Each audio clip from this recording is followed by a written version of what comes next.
Would you maybe like give a couple sentences about each of the releases, each Warlock Pincher release, like starting with Pincher Loaf? Just anything that pops to mind, just like a real quick, like maybe 5 or 6 words, or. Pincher Loaf was just a mess of an album that was really fun to do. It was all about either stuff that we really liked, like Jolt Cola and Fruit Stripe Gum, or stuff that we hated, you know. Right. so Deadly Kung Fu Action, you know, was super well produced. Any lawsuits to the RZA for the Wu-Tang Clan for totally ripping off you guys' shtick on that one, or? No lawsuits to speak of, you know. Even just think about it. Yeah, well, even you know, so our last thing we just put out this month was the Bomb the Franklin Mint. We're still trying to get sued. One of these days it might happen, you know. But yeah, the Circusized Peanuts is probably technically the best album, you know, just the technology we were using and the sampling and all the stuff. Deadly Kung Fu Action is probably the biggest seller. It's kind of the favorite, you know, with songs like Morrissey Rides a Cock Horse and Where the Hell's Crispin Glover, you know, those are the notable ones. Flaming Mimes, yeah. Yeah.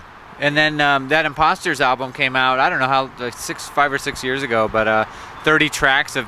You know, and you organized that, right? Is that correct? I kind of co-organized it, yeah, for the most part.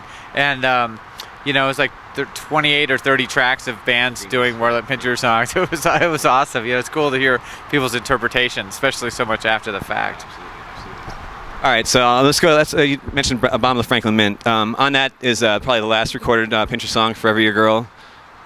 Did it kill you to hold on to that song for so long and not release that song? Because it's probably, when I said you could have taken over, I think if that song got released and hit the right audience, I think it would have just totally taken you on a whole new level. I mean, the production values on that song and I don't know, something. Maybe it's because it's the first new song I've heard in many a year, but something about that song, just like when I heard it at the Oriental Theater at the CD release show over the big speakers, it was just like, holy shit, you know, are you kidding me? You guys didn't put this out yet? Obviously there were plans, but. Yeah, you know, it's supposed to be on a picture disc, and the company, I think, went out of business, you know, like they had our stuff for like over a year and then never put it out. And I felt bad because I had taken some pre-orders. I sent everyone like, you know, money back and a cassette copy of it. So like there were some cassettes of it floating around. But then, you know, we remastered it from the DAT. Sounds amazing. Mm-hmm. Yeah, we should probably still release it, you know. I think and all the older albums are being remastered as well. Are those going to be in time for the CD release or for the reunion shows, or? Yeah, they're done being remastered now, and we're going to come out with a. So they'll be available to download, and then we're also going to have like a data DVD with MP3s and other things like videos and stuff on it, and the crown prince of all releases will be our 2 gig USB drive that will have all of those remastered things, all sorts of other versions, videos, scans of flyers. It's really going to be like the immaculate collection, the whole thing. So, yeah, and I think if everything pans out right, you know, you buy this drive and you can copy stuff, and then you have this, you know, signature Warlock Pinchers flash drive just to use, which is awesome. So that's value added. And then each one, because of just the technology, and we can make them all different, we're going to put one live track. I have hours and hours worth of live stuff. I have like 25 cassettes of live shows. So we're going to... Still on cassette? Yeah, still on cassette. Well, they're digital now, but I just recently got them off cassette.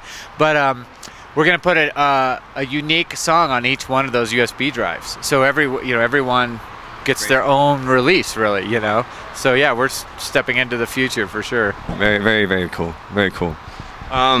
Yeah, you mentioned Murder Ranks are playing the reunion shows. Were any thoughts of any reforming any of the post Pinchers bands like Scramblehead or Foreskin 500 for these the weekend of Pincher Madness? We didn't really talk about it. It was enough just to do the Pincher stuff and like relearn the songs and everything. Since Murder Ranks is still, it's a current band, so they're doing shows now. So yeah, it would be hard. I'd be hard pressed to do all this stuff and like relearn Scramblehead, you know. Right. But or Get Your Going, maybe. Or... Yeah, well, I thought about it. How is Get Your Going going? You know, I haven't done a Get Your Going show in quite a while. It's not over by any means, but I've just been busy, and I kind of like just wait for someone to ask me to play, and then I figure out like, because every show is different, so it's not like, oh, I could just play a show again, you know. It's like I got to actually prepare and figure out some stupid outfits and stuff. So. I mean, what's been the coolest after effect? I mean, like who's the coolest, or not who's the coolest, but I mean like most rewarding thing a person in a Pincher shirt, or a letter you've gotten, or a letter from an inmate or something, or I don't know. I mean, Pinchers related, not like the Diane Keaton thing or something, but I mean, like Mike Patton wearing a Pinchers watch or something like that, or yeah. I mean, anything stick out, or I'm trying to think. I mean, just for recent whatever past is just the amount of people coming to these shows, especially from out of state. I've been selling tickets online, and I'm sending them all over the country. People, expatriates of Denver or whatever, wherever they're at now. But yeah, it's cool, and people are dropping everything and coming out and stuff. So I can see that. We went through. I of course save everything. So I've boxes and boxes full of. I saveeverything.com. Yeah, exactly. Boxes full of like articles and photos and everything. So I've been going through all this stuff. I found a lot of cool letters and like fan art and stuff. Yeah. And there's some girls in Salt Lake City that done school papers about us and stuff, which was hilarious. That was actually part of our press kit from Boner Records back then. Yeah, he used to send out these copies of like these, and we had some quote sheets of just like quotes of things people said. Hilarious, hilarious stuff. So yeah, so just looking back, everything was really inspiring and amazing, and that's kind of how we did it all, and we did it really pretty fast too. Thinking about. And before all this jackass BS and all, they just, they're being obnoxious for the sake of being obnoxious. And I mean, there weren't a lot of people just being obnoxious like that. Or, I mean, when I first saw you guys, it was just like, why aren't I doing this? It's like, why are these guys so special? It's like, but anybody could have done that. And it's like, I think you opened a lot of people's eyes to that at a really crucial time. For music, in general, before this whole rap, obviously the things you influenced kind of soured by now, but it's like, at the time it was so explosive, and so, maybe I don't know, maybe it's because you left us that the rap metal thing came about, and all bands like Korn and Limp Bizkit. How do you take any responsibility for that?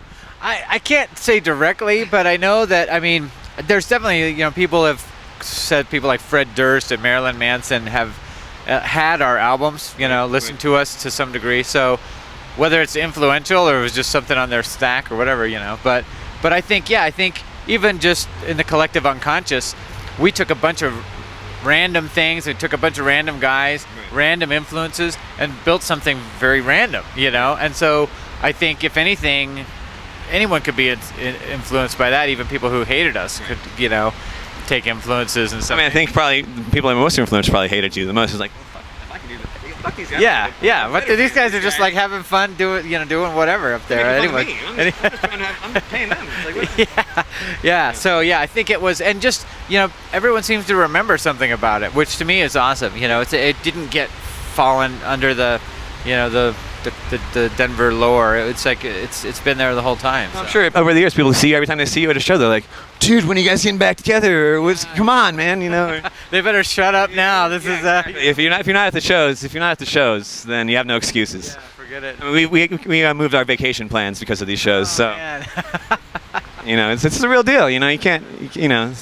Hope every once in a lifetime. If you guys do this again, I'll be cheated. No, I'm just kidding. Yeah, exactly. No.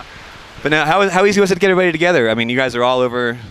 Or are you all over? Just kind of California, or Denver and West Coast. And we talked about it for several months, and it's like, well, maybe let's do it, but like not this year, And then we kind of got together in the fall with the Murder Pinchers thing, and like just kind of proved the concept. Yeah. We're like, yeah, let's just do this now. Now's the time. We don't want to be like 70 up there, so.